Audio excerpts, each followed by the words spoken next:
Bienvenue à toutes et à tous pour un nouvel épisode de Parlons de votre mental. Aujourd'hui, je me déplace à Levallois et je vais à la rencontre de Lucie. Lucie, spécialiste en personal branding. Salut Lucie. Hello Sébastien, Alors Lucie, déjà merci de me recevoir avec plaisir. chez toi, en plein Merci. Levallois. Merci d'être venu. Bah oui, c'est avec grand plaisir. Et du coup, on va tourner le dernier épisode de la saison 3. On finit en beauté cette année 2023. Et est-ce que tu pourrais nous dire quelques mots sur toi? Bien sûr. Alors, je suis une spécialiste du branding. J'accompagne les talents, les entrepreneurs, les salariés à se révéler et à révéler leur singularité pour mieux se distinguer. Moi, je fais du branding depuis 2005, mais je viens surtout du monde créatif, hein, du monde du design, du monde de la communication. Donc, j'ai vraiment le métier de la direction artistique dans mes veines professionnelles depuis longtemps. Et maintenant, je rentre dans ma 4e année accompagnement des talents pour leur marque personnelle. Ok. Alors déjà, merci pour cette petite présentation. On commence toujours le podcast, Vas-y. l'épisode, par le traditionnel portrait chinois. Ah, cool. Ok. Alors comme tu vois, j'ai même pas préparé mon D'accord. petit portrait chinois. En fait, les questions vont venir comme elles me viennent. La D'accord. première que j'ai envie de te poser, c'est si tu étais une couleur, Ouais. quelle couleur choisirais-tu et pourquoi? Ok. Aujourd'hui, je te dirais le violet. Il y a quelques années, je t'aurais dit le orange. Et en fait, les deux couleurs vont vachement bien ensemble. Mais c'est vrai que ma personnalité a beaucoup évolué, ma posture aussi. J'ai fait un gros travail en fait sur moi, aussi bien sur ma transition, on va dire, professionnelle ces dernières années, et puis mon état d'esprit. Donc aujourd'hui, le violet pour moi représente beaucoup plus quelque chose avec des émotions beaucoup plus stables, hein, et beaucoup plus ancrées, beaucoup plus alignées. Et je pense que il y a peut-être 15, 20 ans, je t'aurais dit l'orange sanguine, hein, parce que j'étais une jeune designer qui avait envie vraiment de s'exprimer et d'avoir vraiment cette réussite très fulgurante quand je suis partie à Londres. Et le orange pour moi représentait pleinement cette vivacité. Ça ne veut pas dire que je l'ai perdue, ça veut juste dire qu'elle s'est beaucoup mieux stabilisée. Voilà. Et le violet aujourd'hui est quelque chose que j'adore. J'adore porter, j'adore mettre du violet. Voilà. Alors j'en ai pas forcément dans mon identité visuelle professionnelle, mais alors si tu ouvres mon dressing, tu trouveras plein de violets. Voilà. Ok. On n'ira pas jusqu'à aller ouvrir ton dressing pour vérifier. Non, mais vous me verrez souvent avec du violet. Voilà. Alors, si tu devais choisir un livre qui t'a inspiré ou qui t'inspire toujours, lequel Ouais. choisirais-tu et pourquoi? Hmm. Euh, Alors, il y a un livre que j'ai lu il y a pas très longtemps, mais que je trouve qui est un livre que l'on doit avoir lorsqu'on a envie, on est en quête de créativité ou de se révéler ou de s'assumer un peu plus. C'est un livre que je conseille aussi à mes clients. Ça s'appelle Comme par magie de Elizabeth Gilbert. C'est celle qui a écrit Mange Priem. Et donc en anglais, ça s'appelle Magic. Et je trouve que c'est un livre très simple, très accessible et extrêmement bien écrit. Elle parle très bien de créativité, de singularité, de savoir s'exprimer. Donc toutes les personnes qui ont, par exemple, le syndrome de la page blanche, la peur du jugement, le syndrome de l'imposteur, s'ils lisent ce livre, ça va vraiment beaucoup les aider. Voilà, donc c'est un très très joli livre, pas très long et pas très complexe. C'est assez du mass market, hein, mais je trouve que c'est un très très beau livre. Si tu devais inviter une personnalité dont tu as envie d'introspecter son mental dans le podcast, Ouais. qui choisirais-tu et pourquoi? Tu veux dire si je suis en admiration sur le mental d'une personne? Ouais, c'est un peu ça. Et C'est un peu que ça? tu t'aimerais bien l'écouter dans une de mes interviews. Hmm. Tout pays confondu, tu veux dire? Ouais. Ouais. Alors moi, en fait, depuis l'enfance, je l'idolâtre très peu de personnes. J'ai jamais eu de fan j'ai jamais été fan d'eux, tu vois. Maintenant, je peux avoir beaucoup de respect pour, tu vois. Donc c'est difficile ta question. c'est difficile. Et puis en plus, il y a beaucoup de personnes que j'admirais d'une certaine manière, pour qui j'avais beaucoup de respect, qui ne sont plus là. J'ai envie de te dire Simone Veil. Bon, c'est vraiment quelqu'un dont j'admire beaucoup le parcours de vie. Elle est plus là. C'est dommage. Voilà. Après, est-ce qu'il n'y a pas quelqu'un de moins connu et de plus contemporain qui m'excite d'une certaine manière ou qui, en tout cas, je trouve très intéressant? Là, comme ça, je peux pas te répondre. J'ai Ça peut être quelqu'un qui n'est pas forcément connu, hein, qui est dans ton entourage. Ta mère? ma mère. Bah oui. Ouais, bah, une belle force de résilience, ouais. Mais bon, enfin, voilà. Ça, je suis pas très objective non plus. Donc voilà. Mais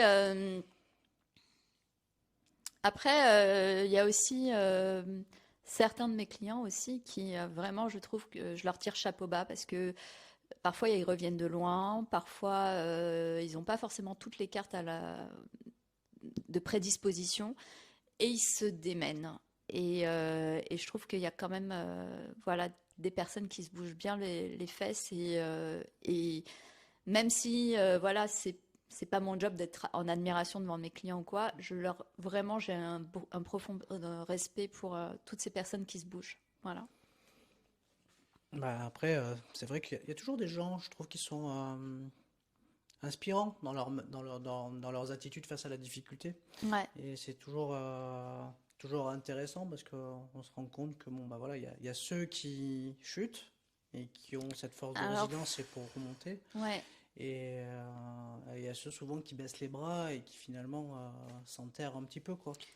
Oui, ou il y a juste aussi il y a aussi cette façon de je prends mes responsabilités et qu'est-ce qui me reste en fait dans mes mains pour que je puisse quand même me sortir de cette situation que je ne maîtrise pas, sans passer par je suis une victime ou quoi, mais c'est vraiment là de manière pragmatique, qu'est-ce que je peux faire? Et sans se trouver d'excuses. Et ça, c'est hyper difficile. Donc voilà, parce qu'on a toujours une part de nous qui aimerait bien un petit peu qu'on se repose sur cet aspect, ben, je ne peux rien y faire. Et en même temps, on a quand même toujours une voie dans laquelle on peut agir. Alors après, on maîtrise pas tout, on maîtrise pas les circonstances extérieures, tout ça, mais comment y faire face, ça c'est ça tient qu'à nous, oui. Si tu devais choisir une musique, Ouais. quelle musique tu choisirais-tu? Alors, honnêtement, j'aime bien les musiques sans paroles. Donc, tout ce qui est musique classique. Jazz sans paroles, je précise. Son blanc, ASMR. Toutes ces musiques-là, je peux écouter ça toute la journée. Tout ce qui libère l'imagination, tout ce qui ne suggère rien à part ce que tu as envie d'y voir. C'est comme dans tout ce qui est peinture abstraite, enfin art abstrait. Moi, j'adore parce qu'en fait, chacun est libre d'y voir ce qu'il veut et d'y projeter ce qu'il veut. Donc voilà, ça ne veut pas dire que je n'aime pas, même pendant que je fais du sport ou quand je marche, écouter des musiques hyper illustratrices ou subjectives avec des paroles et des thématiques et des chansons d'amour et des choses comme ça ou des choses très entraînantes. Mais j'aime bien qu'on me laisse libre, en fait. Et comme j'aime bien avoir ma libre pensée, le fait d'avoir une musique où il n'y a pas de mots, où il n'y a pas de fenêtre, où il n'y a pas de suggestion, eh bien, je me sens encore plus libre. Et ça m'inspire bien plus que voilà, des titres où on me raconte une histoire, où on me raconte une histoire d'amour ou quoi que ce soit. Ça ne veut pas dire que ça me fait pas du bien ou que j'aime pas ça, mais ce qui me fait le plus de bien, c'est les mélodies, en fait, tout simplement. Si tu devais être un sport, quel sport serais-tu? Bon, alors, étant donné que je suis prof de yoga, je vais pas être très objective. Aujourd'hui, mon dada, c'est le yoga, mais ça n'a pas toujours été le yoga. Pendant longtemps, j'ai été dans le running, dans la course à pied. pendant à peu près 15 ans de manière quotidienne et où voilà, je m'évaluais tout le temps avec des temps et des entraînements et des courses, machin. Donc voilà. Aujourd'hui, j'ai tellement fait, je me suis tellement détachée de ça qu'aujourd'hui, je pratique le yoga de manière enfin, quotidienne et donc c'est ça, mais c'est pas un sport, hein. Pour moi, c'est une pratique. Donc, et c'est une philosophie de vie. C'est pas un sport parce qu'il n'y a pas cette notion de perf. Donc, si je réponds littéralement à ta question, pour moi, la course à pied est un excellent sport parce que c'est ce qui me permettait à l'époque, avant que je m'ouvre vers le yoga, cette méditation, cette introspection. À chaque fois que j'avais une problématique, je chaussais mes chaussures, mes baskets, j'enfilais un legging, mes écouteurs et j'allais courir et je revenais avec une solution. Donc, en fait, le fait d'être seule, pendant ma course aussi, parce que j'aimais bien courir seule. Quand on me proposait de courir avec quelqu'un, j'étais bon, ok, il va me falloir une préparation mentale pour courir en groupe. J'aimais pas trop. Je l'ai déjà fait, mais mes meilleurs moments, c'est quand voilà, j'habite à Levallois, je suis à 8 km, même pas, du lac du Bois de Boulogne. C'était de rejoindre le lac et de faire l'aller-retour. Et ça me faisait triper de faire ça quasiment tous les jours. Donc voilà. Donc pour moi, le sport en termes de course à pied, c'est, enfin, pour répondre à ta question, ce serait la course à pied. Après, pratique, on va dire physique et spirituelle, le yoga. Allez, on va parler un peu de gastronomie, Ah, de miam, cuisine. miam. Je sais que tu aimes bien manger, 3 repas par jour. T'as vu? Ça fait pas très longtemps qu'on se connaît, mais je crois que t'as tiré ce trait. Si tu devais choisir une entrée, un plat et un dessert, Ouais. qu'est-ce que tu choisirais et pourquoi ces plats-là? Alors, les entrées, moi, si tu veux, au restaurant, c'est un peu comme les small talk. Pour moi, ça sert un peu à rien. Ça te sert à te patienter parce que le chef, il n'a pas encore fait ton risotto, tu vois, et que ça met 20 minutes. Donc, en principe, quand je vais au resto, je prends plat dessert. Donc, l'entrée, je la squeeze.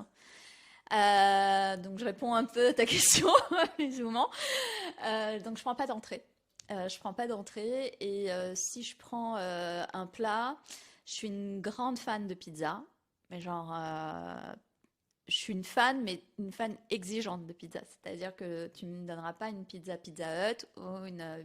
Alors je fais pas. Ce podcast n'est pas sponsorisé par Pizza Hut.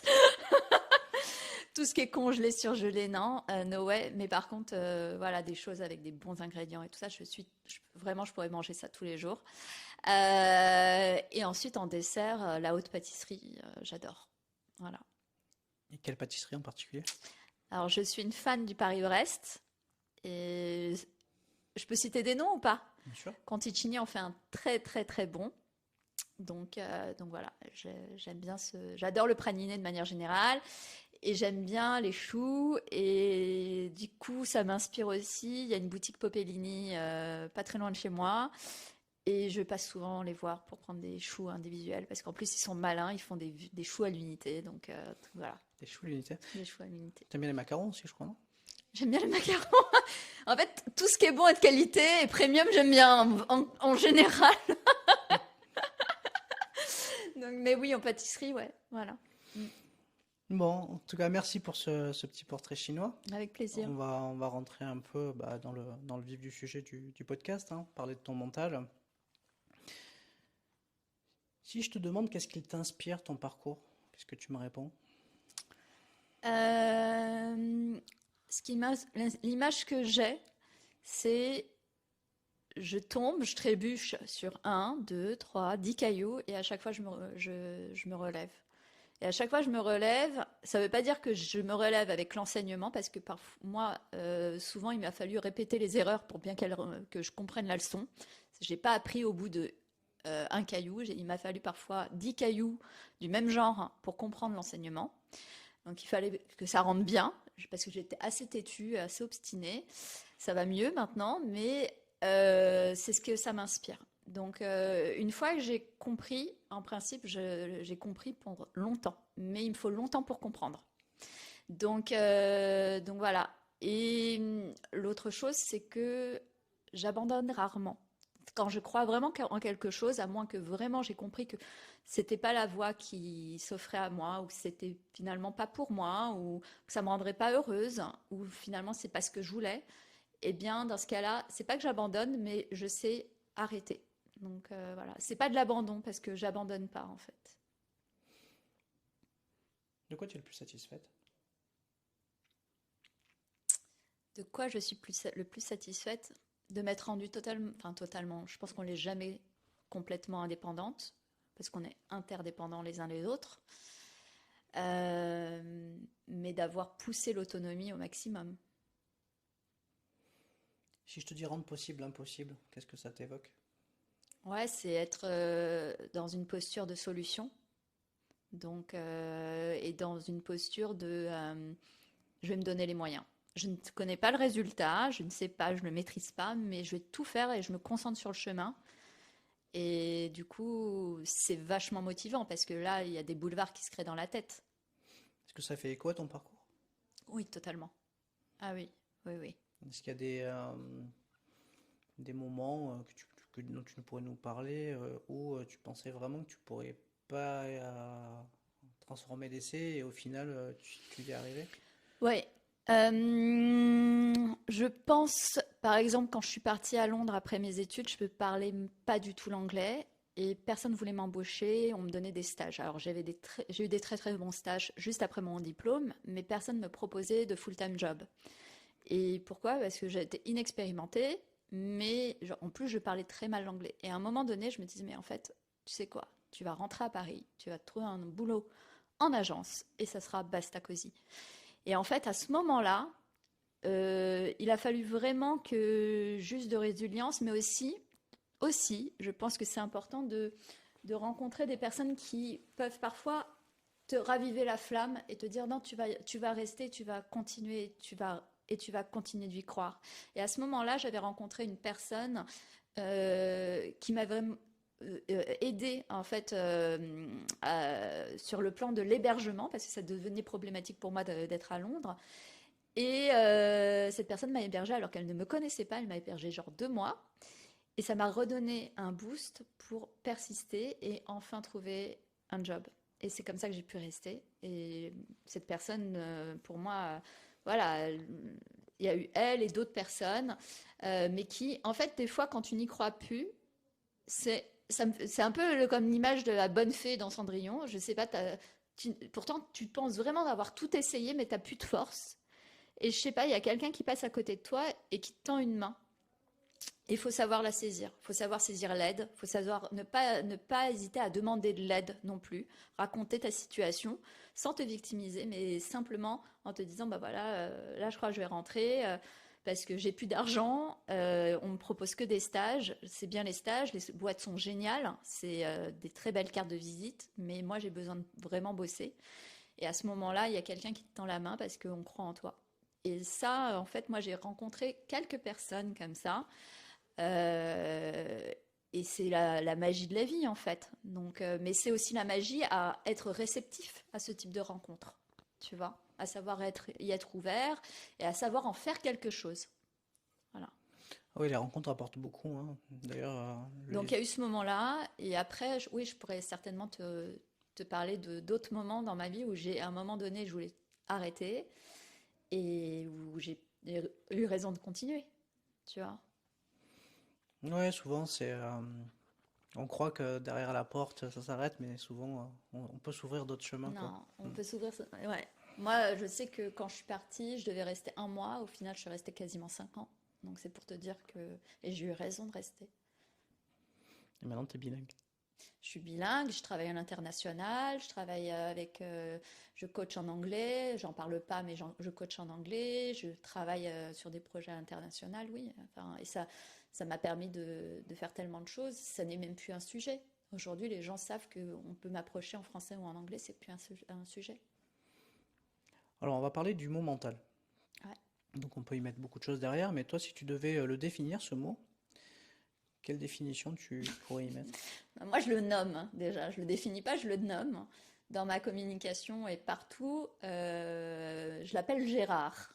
Gérard. Gérard, hein, c'est cette voix dans ta tête qui t'empêche de te mettre en avant, de te distinguer, de te vendre, de te valoriser, de montrer que tu es différent et que tu t'assumes et que tu as quelque chose à apporter à ce monde, de mettre en avant ton business. Voilà, c'est Gérard qui te fait douter, qui te fait croire que tu n'es pas parfait, qui te fait croire qu'on va te juger, qu'on va te rejeter, que tu ne réponds pas aux attentes des autres, de la société. Donc c'est celui qui t'enferme dans ce syndrome soit de l'imposteur, soit de la bonne élève, soit de...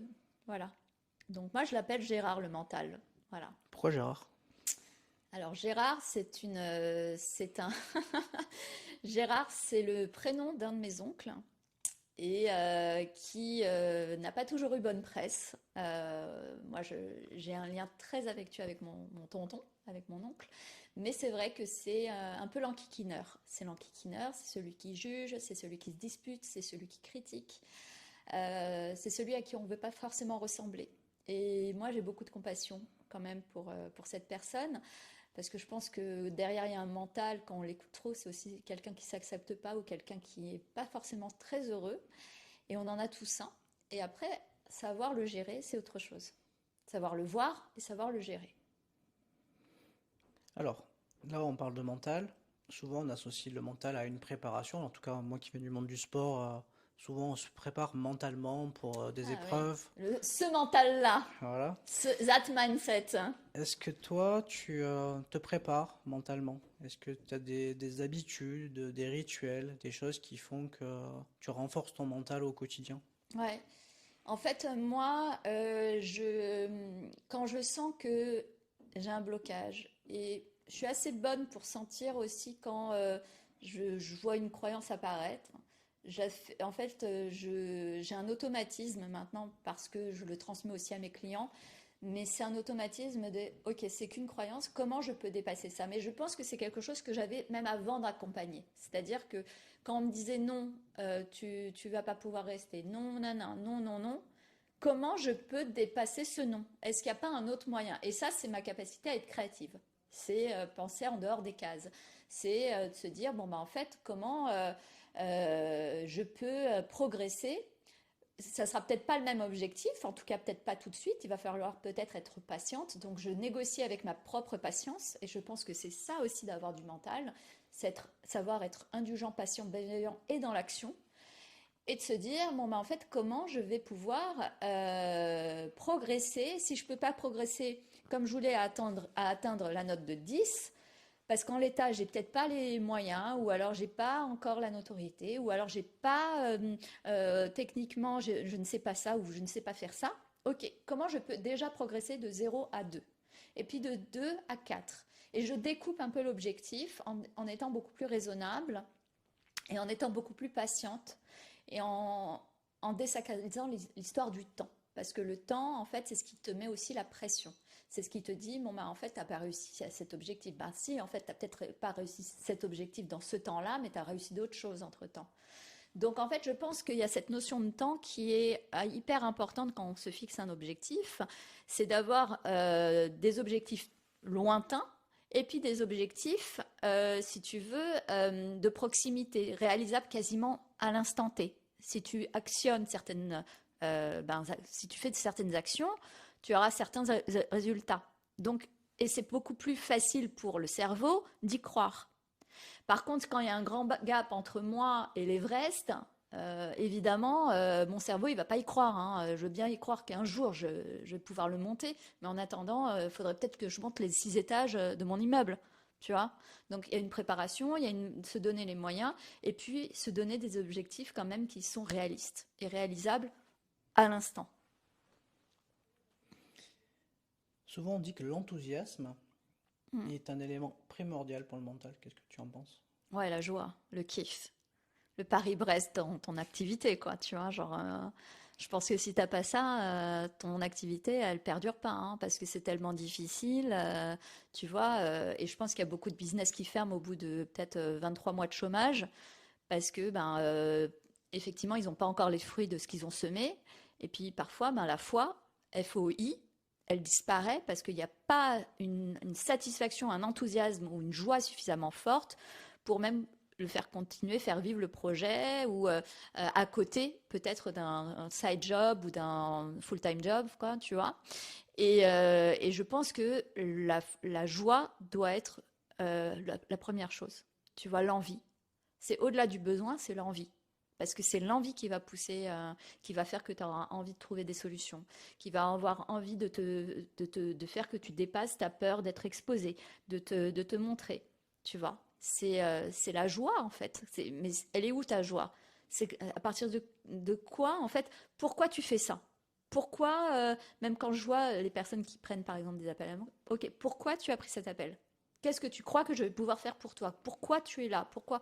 Et c'est vraiment revenir à à cette honnêteté là-dessus, en fait. Je pense qu'il faut être très, très honnête sur pourquoi on fait les choses, parce que c'est ça qui nous pousse. Et si on n'est pas dans le déni et bien honnête, et c'est pas forcément facile, c'est pas forcément simple, parce que ça s'appelle avoir de la conscience de soi, du self-awareness, de la conscience de soi. Et ça, ben on n'en est pas tous forcément capables. Et je pense que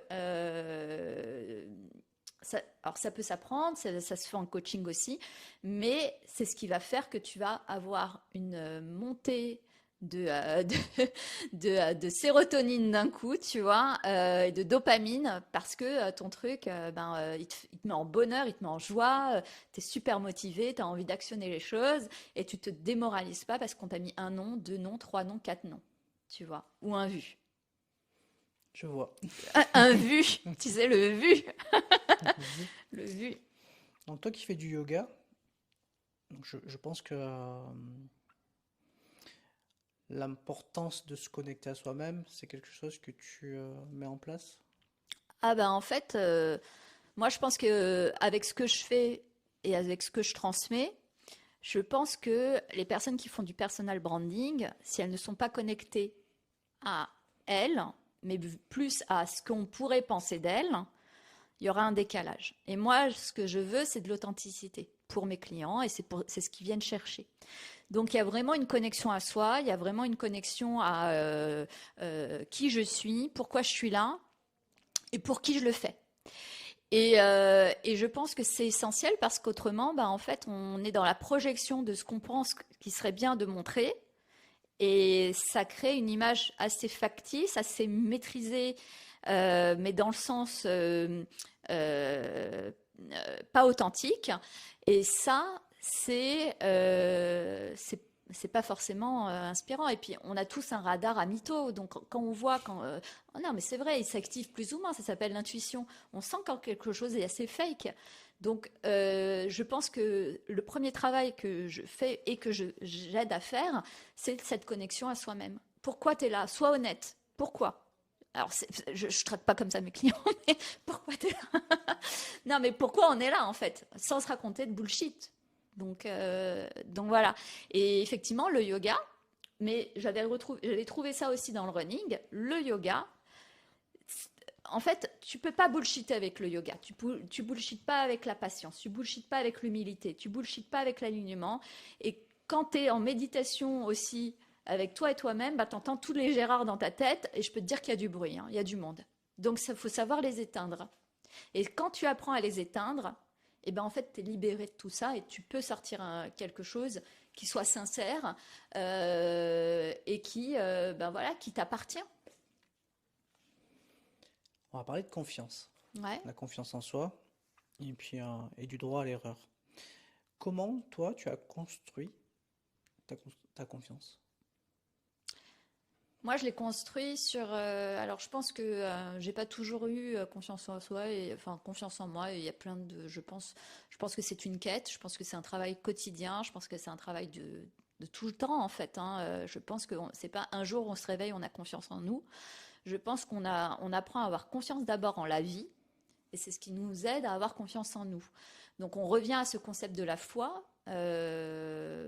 Moi, je ne suis pas spécialement religieuse, pratiquante ou quoi, mais je suis assez spirituelle. Et je pense que la foi est essentielle dans notre réalisation en tant qu'humain pour réaliser notre mission de vie, ce qu'on est venu faire, ce dans quoi on s'épanouit, ce dans quoi on est utile.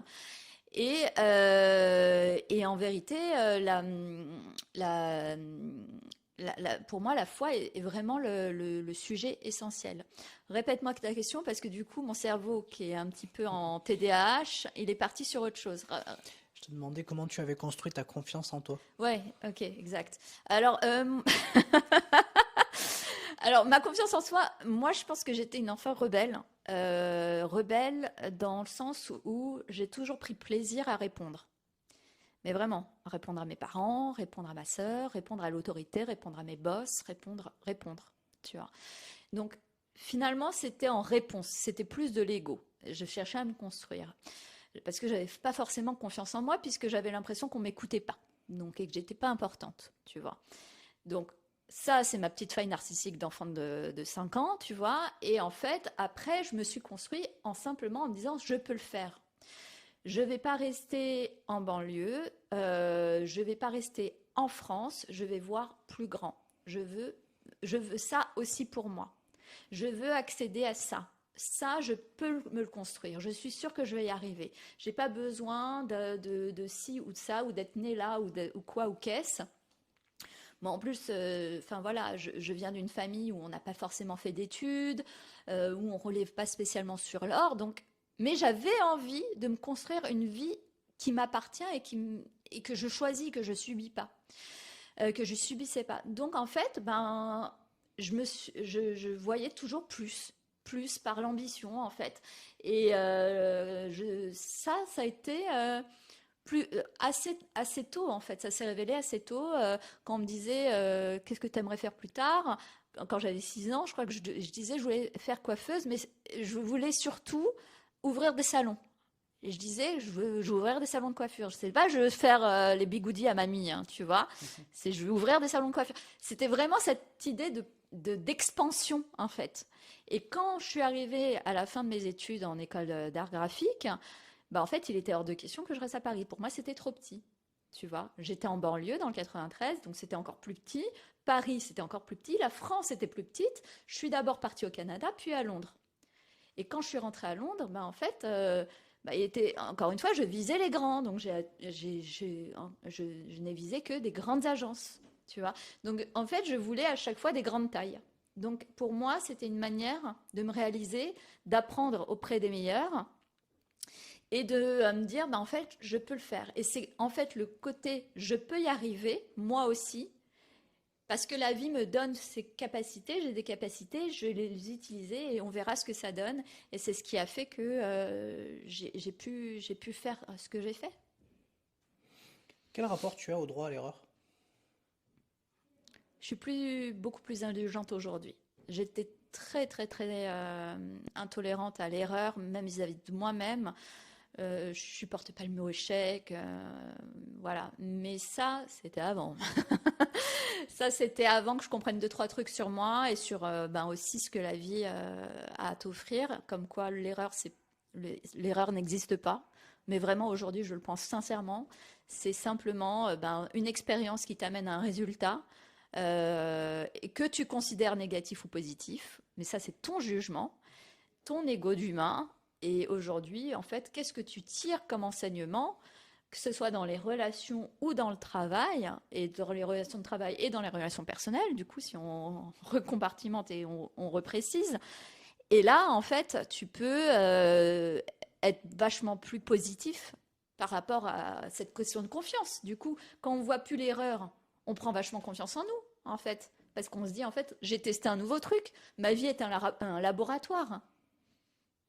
Tu vois? Ouais, je vois. Je vois. Si je te dis le regard des autres. Ça va avec, hein. Je pense qu'à partir du moment où tu comprends que tu fais pas d'erreur, ben, qu'en fait, t'as pas, tes défauts sont ni des qualités ni des défauts, ce sont juste des traits, hein, tu vois, des aspérités. Donc en fait, tu neutralises beaucoup de choses par rapport au regard des autres, toutes les postures égotiques que ton Gérard pourrait faire naître et a fait naître depuis le plus jeune âge, parce qu'on est avec ça. Bah, tu les neutralises. Mais ça, j'ai appris beaucoup avec le yoga, hein. Le yoga, le dev perso, tout ça, le coaching aussi. Mais c'est vrai que, en fait, tu t'acceptes bien plus. Et quand tu fais les choses, c'est parce qu'elles te font plaisir, hein, non pas pour plaire. Est-ce que le regard des autres, c'est quelque chose sur lequel tu as dû travailler?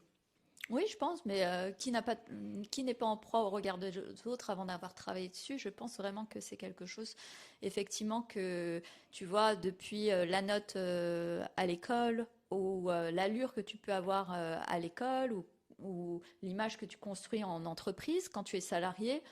Ben, qu'est-ce qu'il a pensé de moi? J'ai pris une demi-journée, ça papote, nanan. Tu sais, l'aspect parano, ou alors, ah, il est jaloux, ou elle est jalouse, ou ah, il a dit ça sur moi. Enfin, tu sais, tu rentres vite dans ce truc un petit peu parano et en même temps très nombriliste. Et c'est OK, en fait. Tu vois? Mais il faut en sortir parce que ça rend malheureux. Tu vois? Bien sûr. Qu'est-ce que tu répondrais à la question comment faire pour y croire quand personne n'y croit?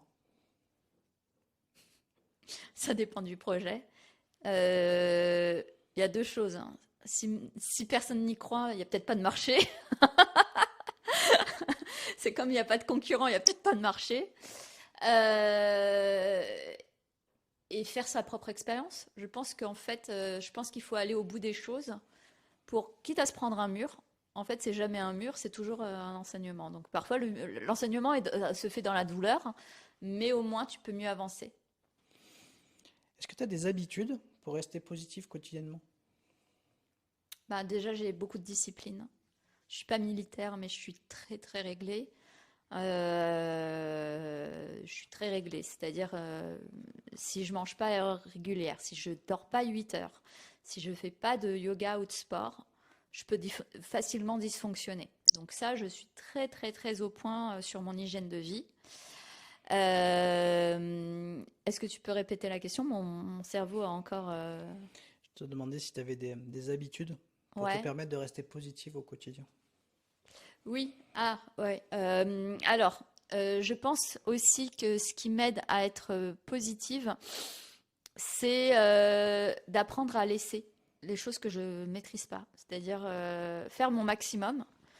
Et d'un côté, je suis organisée, c'est-à-dire j'ai des listes pour tout, et d'un autre côté, quand j'ai fait ma part, tu vois, mais sur des trucs cons du quotidien, tu vois, tu t'attends un remboursement de, je sais pas, de l'URSSAF. Bon, bah voilà, je les ai relancés, maintenant tu laisses, tu vois. Tu dois, une personne, tu vois, te dit, bon, je vais réfléchir. Bon, bah laisse-la réfléchir, tu vois, sur un devis ou quoi que ce soit. Voilà. En fait, faire sa part au maximum et après passer à autre chose. Et ça, vraiment, c'est être dans le présent, ce qui m'aide aussi à être bien plus positif. Parce qu'au présent, tout se passe bien, en fait, hein. Je veux dire, quand tu regardes pas le passé, quand tu t'essaies pas d'anticiper, au présent, tout va bien. Au présent, on parle, toi et moi, là, j'ai un micro, j'ai mangé ta tarte aux pommes, tout va bien, tu vois. Donc, enfin, et en fait, je pense que c'est se reconnecter au moment présent sans perdre de vue tes objectifs, évidemment, ça reste. Je suis très pragmatique, mais être reconnecté au présent, c'est aussi balayer ce qui peut prendre trop de place. Et c'est là où les choses qui prennent trop de place dans un sens toxique, ben en fait, commencent à faire tache d'huile. Et ça, j'ai vraiment appris à stopper. J'ai une contrariété, je me reconnecte au présent et j'arrive vraiment à mettre des séparations dans ma tête. Et je laisse. Je laisse. Ça ne veut pas dire que je fais l'autruche ou je mets sous le tapis, mais juste je laisse. Tu vois, je me reconnecte au présent. Quelles sont mes priorités? Qu'est-ce qui me fait plaisir? Et pourquoi je le fais? Toujours cette histoire de pourquoi. Tu vois. Je vois. On va parler de motivation. Ouais, C'est important en tout cas. ouais, La motivation, c'est quelque chose qu'on recherche quotidiennement. On l'a pas toujours, la motivation. c'est vrai. Est-ce que toi, tu as pareil, des habitudes que tu mets en place pour, même si tu n'es pas trop motivé, tu arrives à te booster et à réaliser ce que tu as envie? Alors, je vais pas te sortir des trucs de dev perso, genre je fais du journaling et j'allume une bougie avec un son blanc derrière. Non, moi, ma méditation, c'est de faire enfin, moi, mes rituels à moi, c'est de faire des choses déjà seule. J'aime être seule, je suis un animal social, mais j'aime vraiment être seule pour mieux repartager. Donc ça veut dire voilà, faire mon yoga, ça veut dire me faire un kiff au niveau bouffe, ça veut dire organiser ma journée, ça veut dire, tu vois, appeler mes parents, prendre de leurs nouvelles. Vraiment, ça, c'est des choses qui me ressourcent et qui me font du bien, tu vois. Et c'est ce qui fait que je reste toujours motivée parce que je perds pas de vue ni pourquoi je le fais et ni en fait l'imagination qui est toujours en route. J'ai toujours beaucoup d'idées sur ce que je pourrais faire et c'est ce qui fait que je note beaucoup de choses. Après, ce qui me motive aussi, c'est l'énergie que je reçois de l'extérieur. Mais j'apprends vraiment à me motiver seule. Parce que je trouve que c'est essentiel d'être autonome. Je te parlais beaucoup d'autonomie et d'indépendance. Ça vient de là aussi. Donc après, communiquer sur les réseaux sociaux, c'est beaucoup d'énergie que je donne, mais j'en reçois énormément. Tu vois, les retours, quand les gens reçoivent ma newsletter, j'ai des retours. Ça, c'est très cool, tu vois. Mais je veux pas être dépendante de l'opinion extérieure parce que sinon, ça me met moi-même en dépendance et ma motivation ne peut pas dépendre de l'extérieur. Elle ne peut dépendre que de moi. C'est mon mindset. Alors j'ai une question, ça fait longtemps que je l'ai pas posée, mais j'ai envie de te la poser. Vas-y. Est-ce que selon toi, il faut avoir un plan pour réussir? Je pense qu'un plan précis, non. Une vision, oui.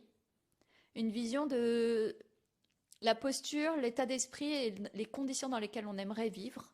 Je pense que c'est des bons drivers.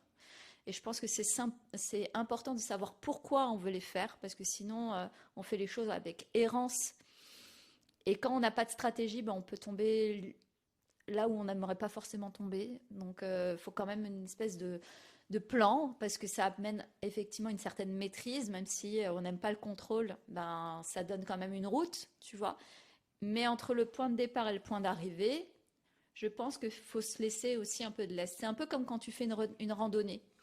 Tu as une carte, voilà, comme ça tu ne te perds pas. Même si quand tu te perds, évidemment, ça peut être hyper intéressant de se perdre pour mieux revenir sur son chemin. Donc, faut pas s'interdire de se perdre. Mais quand tu as quand même un objectif de posture, d'état d'esprit et de conditions dans lesquelles tu as envie de vivre les choses, ça te donne quand même une direction. Maintenant, je pense que c'est important de... On dit souvent en manifestation, il faut être hyper précis dans ce qu'on veut. Moi, je ne crois pas à la précision du rêve. Je veux une voiture rouge, un mari beau gosse, brun, aux yeux verts, avec des tablettes, et puis une maison à la campagne, dans telle ville, machin, et puis un chien. Enfin, non, je pense qu'il ne faut pas être au contraire. Je pense qu'il faut rester précis dans l'intention, précis dans l'état d'esprit, mais la forme que ça peut avoir, je veux dire, entre le départ et l'arrivée, tu peux avoir même changé de sexe, changé d'identité, ça peut avoir peut-être évolué entre-temps, tu vois, donc il faut se laisser cette liberté identitaire d'évoluer, tu vois. Quand je parle de marque personnelle, une marque, elle évolue, on n'est pas des arbres, on n'est pas... voilà, t'es pas planté là et non, et ça y est, t'as défini un branding, ça y est, ça bouge plus pendant 20 ans.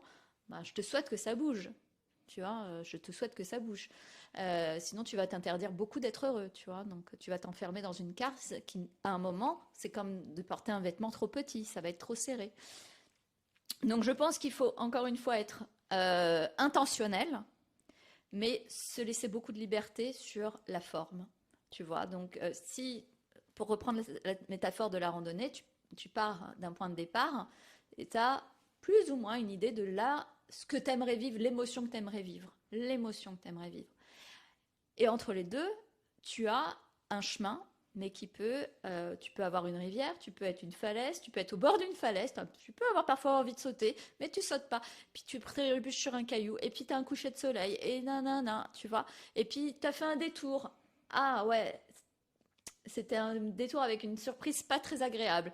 Bon, c'est pas une erreur, c'est un enseignement. Du coup, tu fais un deuxième détour. Ah ouais, mais t'as perdu du temps. Non, t'as pas perdu du temps, Gérard. T'as pas perdu du temps. T'as juste appris. Et tu reviens sur le chemin, tu vois.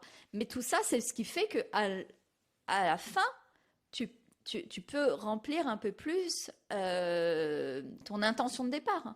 Dans l'intention, tu vois, dans l'émotion que tu as envie de vivre. La forme, on la connaît pas. Tu vois. On parlait des émotions. Allez. Alors je suppose que tu as déjà eu à gérer de la pression et du stress Ouais. en agence, certainement. Ouais, et pas qu'en agence. Et Ouais. pas qu'en agence. Comment tu fais pour la gérer? À l'époque, alors, faut savoir que je fais de l'hyperactivité, donc je peux travailler beaucoup, beaucoup, beaucoup, beaucoup. Ce qui fait que à l'époque, je ne me connaissais pas aussi bien, hein. Je te parle de ça.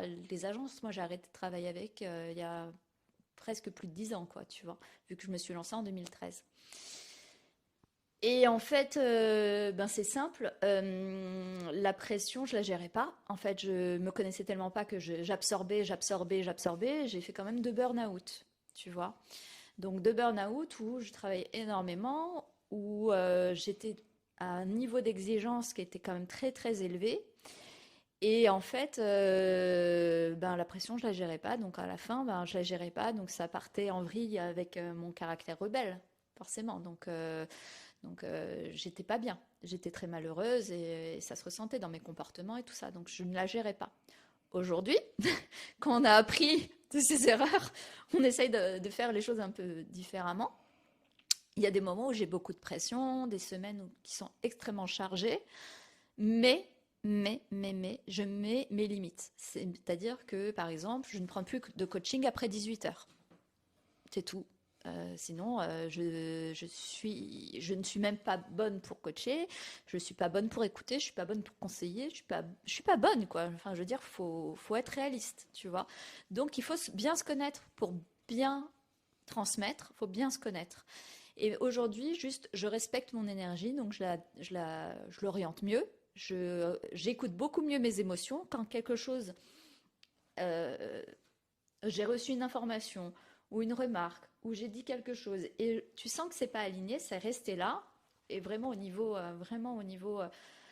soit de la gorge, soit du plexus solaire, hein, tu vois, si on parle de chakra, tu sens que c'est pas complètement fluide, tu vois, et là j'écoute. Qu'est-ce qui est pas fluide? Comment je pourrais faire pour que ça soit plus fluide, plus simple? Ben, souvent, ça se passe dans le dialogue, dans la communication et surtout, toujours, dans la transparence et l'honnêteté. Si par exemple, tu vois, je me suis avancée sur quelque chose, je rappelle la personne et je lui explique platement.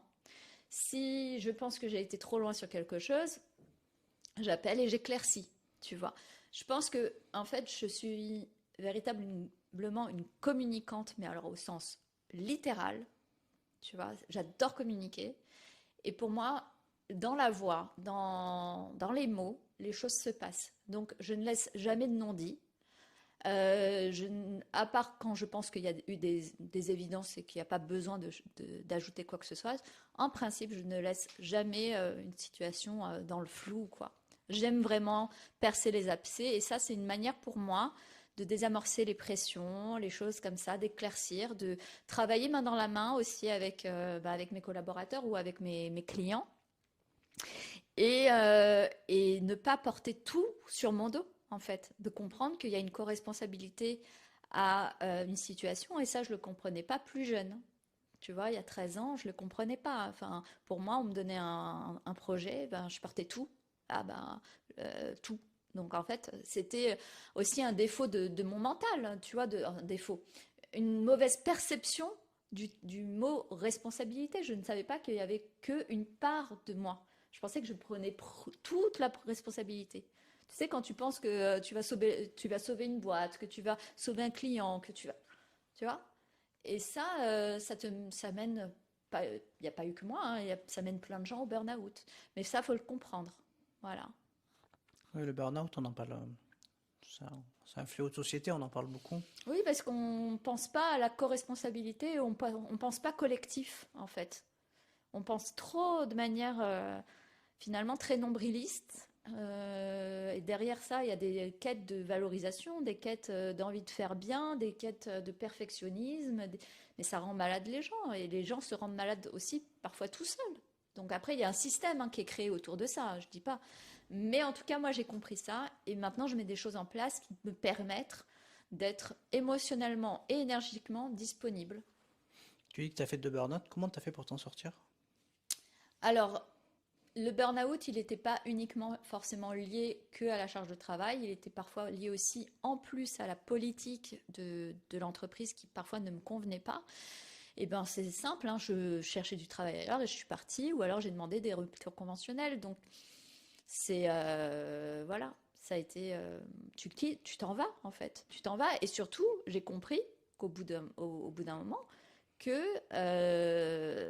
en fait, j'étais faite pour être mon propre patron, patronne, ma propre patronne, ma propre chef. Voilà, Est-ce tu que vois? tu t'es fait accompagner? Oui, bien sûr. Alors, pas post-agence, pas tout de suite. J'avais pas cette maturité et j'aurais peut-être gagné du temps. Donc, les personnes qui trépignent à se faire accompagner, je pense que, en fait, c'est dommage parce qu'on perd du temps. On va tellement plus vite avec le regard de quelqu'un d'extérieur, et de plus mature et qui sait voir. Oui, je me suis fait accompagner sur un plan business, sur le coaching de vie, tout ça, ouais, bien sûr. Mindset. J'ai envie de te parler un peu de concentration. Ouh, C'est dur, dur. je trouve que c'est un sujet d'actualité parce qu'on Ouais, on est beaucoup à scroller sur nos écrans ouais. et finalement il y a beaucoup de notifications. On peut être vite perturbé. Et est-ce que tu mets en place des choses, toi, pour être focus? Alors, je vais être très honnête. J'ai un trouble parfois de l'attention, hein. Enfin, parfois, j'ai un trouble de l'attention. Et qui est pas hyper présent, mais qui peut être facilement ressurgir, tu vois. Je suis souvent dans la lune, voilà. Et depuis que je suis à fond sur les réseaux sociaux, je vois que ma concentration, elle diminue. Je le vois, tu vois. J'ai du mal à prendre un livre et à le terminer. Je le vois, je le constate. Et donc là, depuis pas très longtemps, je mets en place des pauses, déjà. Toutes les 25 minutes à peu près, j'essaye de travailler sur quelque chose et je break. Et voilà. Et j'essaye de me remettre aussi de diminuer mon temps de navigation sur les réseaux, mon temps gratuit, donc pas mon temps de production, mais mon temps de gratuité de navigation, de browsing, tu vois. Donc j'essaye de le diminuer et de me remettre à simplement lire. Lire, mais pas sur écran, lire du papier. Tu vois. Alors j'ai pas de liseuse, mais la liseuse, c'est à peu près le même effet. Et ça m'aide. Ça m'aide. Ça m'aide parce que ben voilà, j'ai ça depuis l'enfance et ça s'est pas arrangé avec les réseaux sociaux. Et pourtant, j'arrive à être focus très. Enfin, dès lors que je suis coupée et absorbée, j'arrive à être focus. Donc il faut évidemment que je m'aide. Donc techniquement, ben voilà, je fais des coupes, je coupe parfois en mode avion pour pas avoir les notifs. Je respire, je me reconnecte au moment présent, ça c'est le yoga qui me l'a enseigné, et je m'entraîne à lire simplement, à reprendre de la lecture. Voilà. J'ai une dernière question Vas-y. pour finir l'interview. La... Elle est sur la thématique de la détermination. Ouais. Et souvent, j'entends que pour avoir une force mentale, il ne faut rien lâcher. Qu'est-ce que tu en penses? Hmm. Moi, je pense qu'il faut pas abandonner, mais il faut savoir lâcher sur certaines choses. C'est-à-dire que lorsque quelque chose, tu as tout essayé et que ça ne marche pas, tu peux pas transformer parfois de l'or en plomb, tu vois, du plomb en or, pardon, et que ben faut peut-être repartir parfois d'une page blanche. Ça ne veut pas dire que tu abandonnes, ça veut juste dire que peut-être ce projet-là ou cette manière de l'aborder, c'est pas la bonne manière. C'est comme, faut vraiment imaginer ça ta vie, ton entreprise, comme un laboratoire. Donc vraiment se détacher de l'aspect émotionnel qui te dit bon bah voilà ça fonctionne pas, voilà 1 plus 2 n'est pas égal à 6, hein, tu vois, enfin voilà, et se dire que bah je n'abandonne pas, mais je vais prendre les choses d'une autre manière, différemment. Donc je suis pas d'accord de on lâche rien. Oui, on lâche rien dans la mesure où je n'abandonne pas, tu vois. Mais le côté coriace, je vais te faire croire que 0 égale 1, non, enfin, arrive un moment, il faut juste arrêter d'être obstiné, tu vois. Et il y a une différence entre être déterminé et être bêtement têtu. Je veux dire, arrive un moment, on ne se rend pas service que de croire, voilà, des choses qui factuellement ne fonctionnent pas, ou alors mériteraient d'être révisées, remis en question. Voilà. Des fois, il y a des choses qui ne fonctionnent pas du premier coup, et ben c'est pas grave, on est en mode itération. Moi, c'est ce que le design aussi m'a appris. Tu vois, tu crois qu'on fait une identité comme ça du premier jet? Ben non, il y a des itérations. Tu crois qu'on met en place une UX comme ça? Ben non, il y a des itérations. Pour optimiser un projet, ben on reste pas bloqué sur étape 1, on a fait un essai, ben ça va, tu vas pas avoir une médaille parce que tu as fait un essai. Passe à autre chose, réessaye, réessaye, réessaye. Et mettre moins d'ego, mettre moins de projection de soi dans les choses. C'est ça qui plombe beaucoup de personnes en fait. Il y a trop de projections de c'est mon chef-d'œuvre. Ça va, c'est qu'une étape. Et teste autre chose. Tu vois, Je vois. dédramatise et réitère. Alors, merci, Avec Lucie. plaisir, merci C'était Sébastien. une belle interview. On est bientôt proche de l'année 2024. Et traditionnellement, j'aime bien que mon invité, en fait, je lui laisse le mot de la fin pour venir exprimer auprès des auditeurs quelque chose qui lui tient fondamentalement à cœur d'exprimer. Toi, qu'est-ce que tu aimerais laisser comme mot après cette interview? Je me connecte à toutes les personnes qui n'osent pas encore se montrer visibles sur les réseaux sociaux. Et si elles ne se rendent pas visibles dans les réseaux sociaux, c'est rare qu'elles se rendent visibles dans la vie de manière générale. Pourquoi? Parce qu'elles ont peur d'être critiquées, jugées, tout ça. Dernièrement, j'ai fait un post sur les haters, tu l'as vu, et je l'ai fait essentiellement pour justement encourager les personnes qui ont des choses à partager, des choses qui pourront être utiles pour elles, mais évidemment pour les personnes qui sauront les réceptionner, d'y aller. Il n'y a que dans l'expérience qu'on apprend à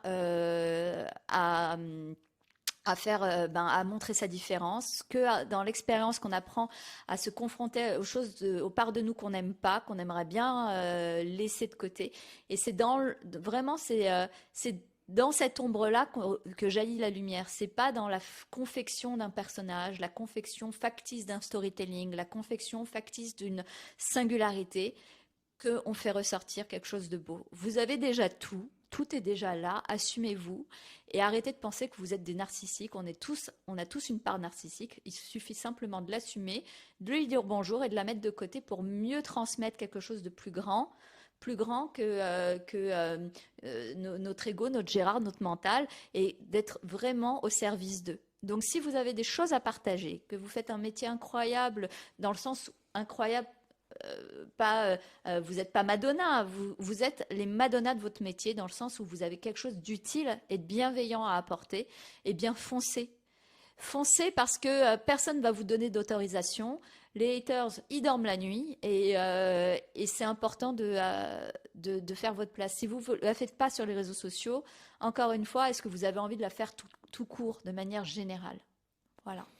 Merci Lucie Avec plaisir. et très belle année 2024 Merci à toi à aussi, toi ainsi qu'aux Sébastien. auditeurs.